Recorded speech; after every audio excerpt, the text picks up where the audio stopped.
Salut, c'est César, on se retrouve aujourd'hui pour une nouvelle vidéo sur planification financière et budgétisation, quelle est la différence? La plupart des gens savent qu'ils devraient probablement établir un budget d'une manière ou d'une autre, mais peu de gens connaissent la différence entre la planification financière et l'établissement d'un budget. Et pourquoi un plan financier est tout aussi important qu'un budget. Bien que ces deux notions aillent de pair, il ne s'agit pas du tout de la même chose. La planification financière concerne l'orientation à long terme de votre vie et de vos finances. En revanche, l'établissement d'un budget concerne davantage la situation actuelle et le fait de donner à l'ensemble de votre argent une mission à accomplir au jour le jour. Ces deux éléments sont essentiels pour un avenir financièrement heureux. Si l'un d'entre eux, voire les deux, vous font défaut, il vous sera probablement très difficile de faire des progrès réels dans votre vie et sur le plan financier pour atteindre les objectifs qui vous tiennent à cœur. Donc là, je vais commencer par établir la différence entre l'établissement d'un budget et la planification financière. Un plan financier s'intéresse davantage à l'endroit où vous allez, à ce que vous ferez en chemin et au style dans lequel vous arriverez à destination. Un plan financier s'intéresse à de multiples aspects à long terme, comme ce que vous définissez comme la belle vie ou la vida loca, ce qui pourrait coûter cher à l'avenir, et enfin tout ce qui pourrait coûter dans votre avenir futur. S'il semble que vous n'avez pas assez d'argent pour tout cela, pour vivre la vie de vos rêves, le plan peut alors examiner comment vous pouvez créer cette richesse par le biais d'un emploi ou d'autres actifs que vous pourrez créer. Un plan financier, c'est davantage un document stratégique.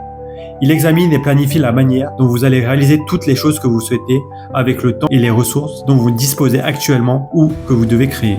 Un plan financier peut être revu tous les trimestres ou tous les ans. Alors qu'un budget, de l'autre côté, s'intéresse davantage à la gestion quotidienne de l'argent et à la nécessité de s'assurer que l'on dispose de suffisamment d'argent dans l'immédiat. Un budget concerne davantage les tactiques quotidiennes de la gestion de l'argent. Il prend en compte les dépenses quotidiennes, hebdomadaires et probablement mensuelles. Il peut également couvrir les dépenses d'une année, mais va généralement pas beaucoup plus loin. C'est plus un outil de planification à court terme. Le respect de votre budget contribue à l'élaboration de votre plan de vie et de votre plan financier. Si vous ne gérez pas et n'économisez pas votre argent en établissant un budget, vous aurez probablement, voire beaucoup de mal à atteindre vos objectifs financiers et de vie à long terme. Maintenant, nous allons voir la relation entre budgétisation et planification. La budgétisation concerne, en fin de compte, le présent. Il examine ce que vous faites de votre argent à court terme, c'est-à-dire aujourd'hui ce que vous avez dépensé, cette semaine, ce mois, etc. Il s'agit d'un horizon à beaucoup plus court terme pour gérer les coûts quotidiens de la vie. L'objectif d'un budget est de décider de la destination de chacun de vos euros, dollars, lingots d'or, crypto-monnaies, tout type d'argent, fiat ou non. Vous assignez une tâche à chaque unité monétaire. Ce processus vous permet d'équilibrer vos finances chaque jour, chaque semaine ou chaque mois. Vous devez vous assurer que vous disposez de suffisamment d'argent pour couvrir vos factures courantes, vos besoins en nourriture, en eau, en logement et en soins médicaux, ainsi que vos autres envies primordiales, box internet, abonnement téléphonique, etc. Un bon budget prévoit également la mise de côté d'un peu d'argent pour les mauvais jours ou fonds d'urgence lorsque les choses ne se passent pas comme prévu. Un accident de voiture, un cancer. Ce fonds d'urgence vous évitera de vous endetter pour faire face à une crise. Comme j'ai déjà évoqué dans les précédentes vidéos, constituer un fonds d'urgence est vraiment important. Je conseille aussi de disposer de liquidités dans plusieurs monnaies, enfin liquidités en argent fiat, dans plusieurs monnaies, enfin dans plusieurs devises même, au cas où quelque chose de grave devait vous arriver et vous devez répondre promptement. Alors pourquoi avons-nous besoin d'un plan financier ? Si vous n'avez pas de plan de vie et de plan financier, vous laissez au hasard le soin de réaliser ce que vous voulez. Au mieux, vous vous retrouvez dans le plan de quelqu'un d'autre, et il est peu probable que cette personne ait prévu de grandes choses pour vous. Un processus de planification vous aidera à vous détacher du présent et à vous concentrer sur ce que vous voulez vraiment. La planification financière et la planification de la vie vous aideront à rester concentré sur ce que vous voulez vraiment pour votre vie à long terme. Être préparé à faire face aux aléas de la vie grâce aux fonds d'urgence et à des assurances. Et enfin, vivre une vie plus heureuse, plus saine et plus riche que si vous passiez d'une chose à l'autre sans but précis. Un bon plan financier et un bon plan de vie peut éliminer les soucis et les incertitudes de votre vie et de vos finances. Il vous donne un plan d'action clair pour faire en sorte que ce qui est le plus important de votre vie, vous puissiez le réaliser le plus tôt possible. Si vous n'avez pas de plan, vous en remettez à la chance. Et là, ça dépend de chacun. Ou préférez-vous faire en sorte que votre vie soit géniale grâce aux fruits de votre travail? Donc maintenant, je vais clarifier les choses et je vais vous expliquer qu'est-ce qu'un plan financier et comment l'établir. Un plan financier est une feuille de route qui définit les étapes à suivre pour atteindre vos objectifs financiers. Un plan financier ne doit pas uniquement porter sur votre argent. Si vous avez un plan qui ne vise qu'à ramasser de l'argent sur votre compte en banque, alors il ne s'agit qu'un plan visant à faire apparaître plus de zéros sur un écran d'ordinateur. Est-ce là le but de votre vie? Permettez-moi d'en douter. Un bon plan financier est un plan de vie qui s'intéresse à ce qui vous fait vibrer, à ce qui vous motive tous les jours à aller au travail, à ce pourquoi vous êtes là, soit par ce qui vous anime par les passions telles que la peinture, l'art, les sports d'adrénaline, le ski, le snowboard, le saut en parachute, le jet ski, le wingsuit, nager avec les poissons, avec les dauphins, etc.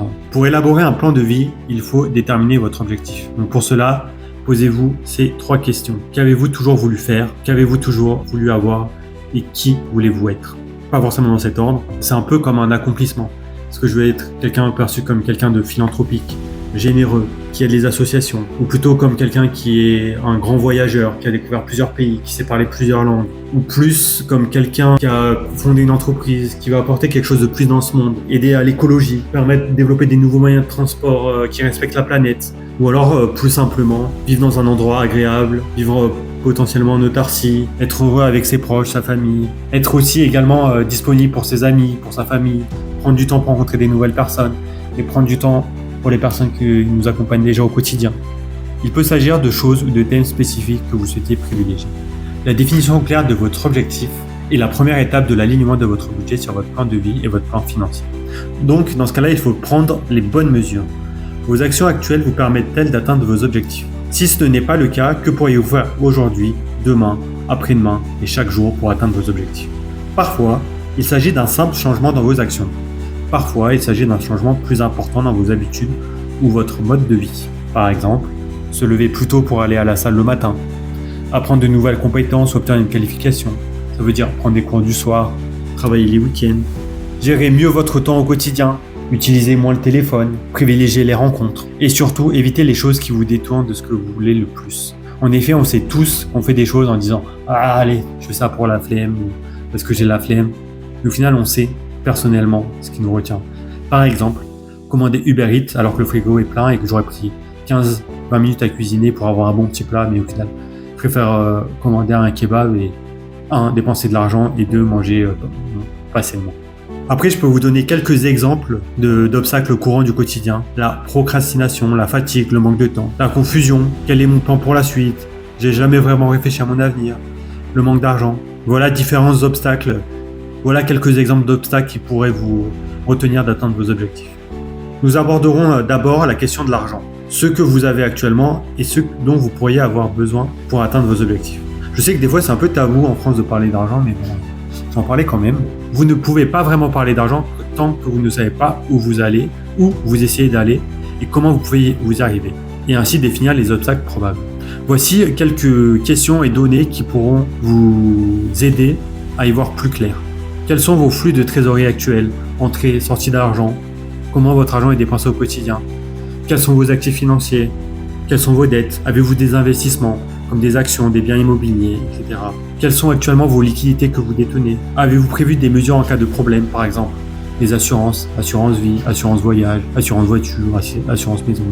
Avez-vous droit à des prestations aujourd'hui, plus tard? Quel montant d'argent pourrait rendre le travail facultatif pour vous?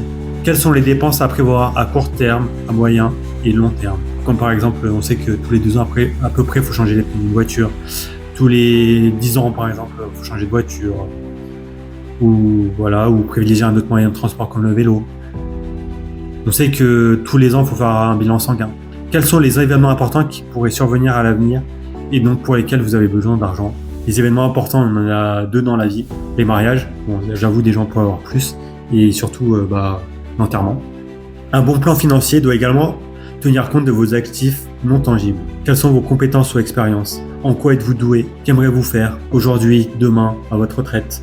Tous ces éléments pourraient être transformés en actifs ayant une valeur monétaire si vous pouviez trouver suffisamment de personnes prêtes à payer pour ces compétences et cette expérience.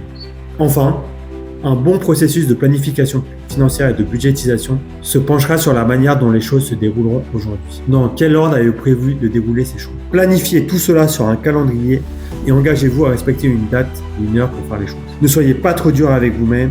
Si vous vous trompez et que vous n'atteignez pas votre objectif dans le temps imparti, planifiez à nouveau et continuez. Par exemple, si vous décidez d'économiser 200 € tous les mois, par exemple pour les 3 premiers mois, ça va être facile. Après le mois suivant, par exemple c'est l'été, vous devez partir, ou alors c'est Noël, vous devez faire des cadeaux. Dans ce cas-là, essayez d'économiser un peu moins et se dire « Ah, c'est vrai que j'ai pas anticipé ces données-là, l'année prochaine j'essaierai de faire mieux ».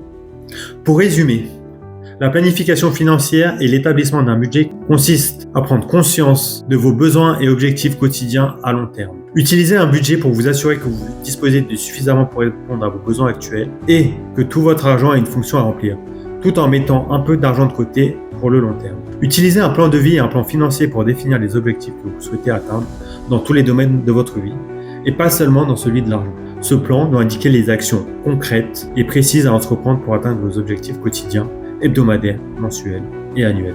Un plan de vie et un plan financier tiennent également compte de la manière dont vous pouvez mettre en place des mesures pour éviter qu'une crise ne devienne un désastre si les choses tournent mal.